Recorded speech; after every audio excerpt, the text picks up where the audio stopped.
Okay, we're going to talk about digital signal mode. So I have a program here, digital signal mode, and I have this right here, digital signal mode.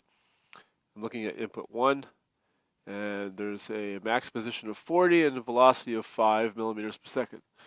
And what this is supposed to function as is um, the step is started via, press process cycle start, and it's got a target of 40 millimeters. And the idea is that you're supposed to experience the digital signal at some time prior to the max position, and at that point you move on to the next step.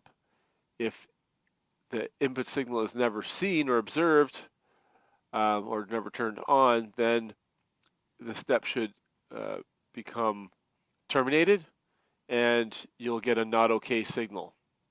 Okay, so I'm just going to cancel this and go to operation mode, and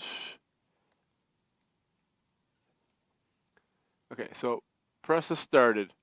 The actual position is 12 to 20 millimeters. I'm going to hit the input. Now it goes to the next step, and then it ends.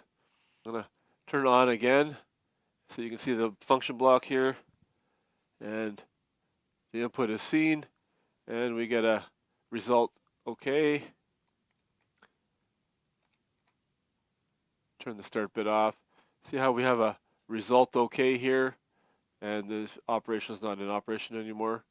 So now what I'm going to do is I'm going to let it finish without having the input come on. And we'll see here, we get to 40, we get a not okay. Get the reason why. And if I turn this off, here, let me turn that off. Otherwise it keeps cycling through here. So we're at 40, we get the not okay. The not okay is here, it's not in operation anymore.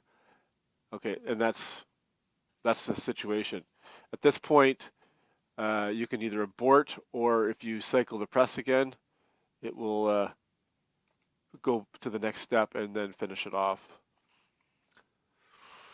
And that's using the digital signal mode.